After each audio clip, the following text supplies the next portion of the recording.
Hey everybody, this is Sam with Troops Mowing.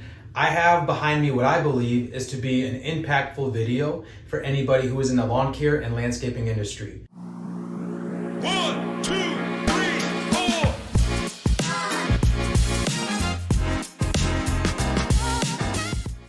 This video is going to cover whether you should base your pricing and production rates off of a two-person crew or off of a solo crew. I know that this is a topic for debate here in this industry. I'm going to break down how I believe it would be a missed opportunity for you to not start off your company basing your pricing and production rates off of a two-person crew. So let's jump right into it.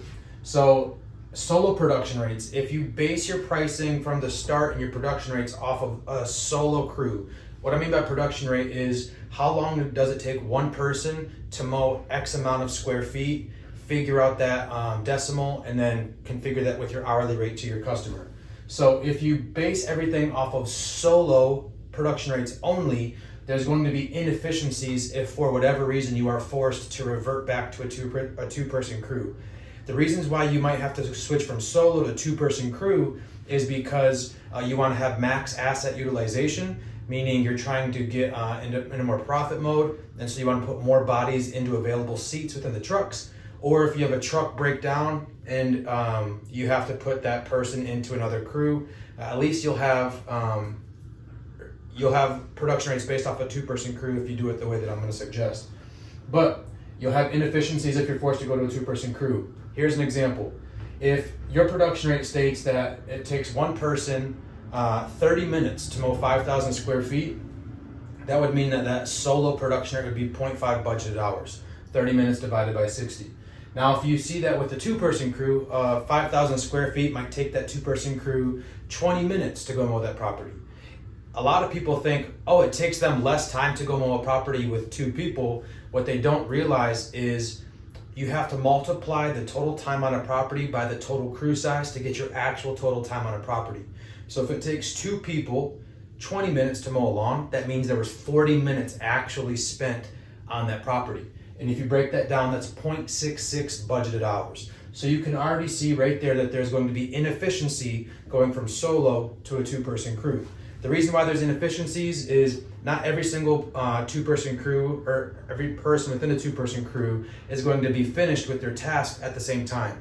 One person is going to be blowing off all the grass clippings, the other person's either sitting in the truck or handing out door hangers. There is built-in waste when you go from solo to a two-person crew.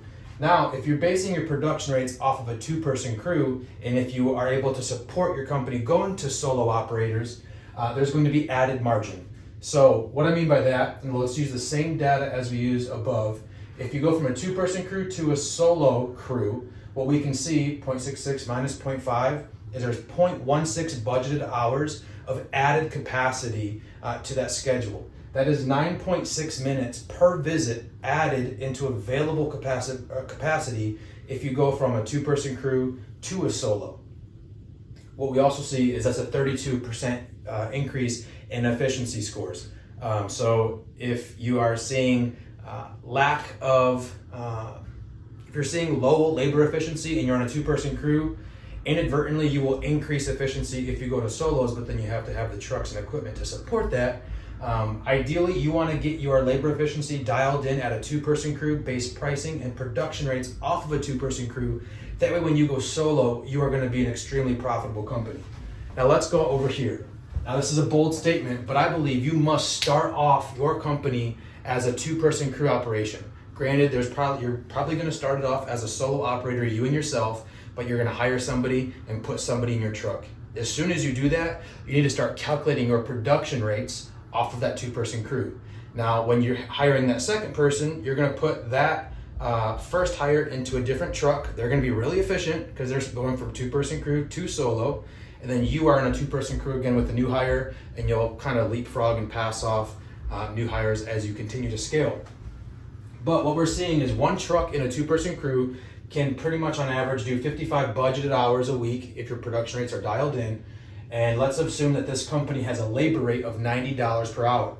That tells us that this one truck with two people in it can get $19,800 per month in revenue. If you break that down, that would be $9,900 per employee per month with a 2-person crew.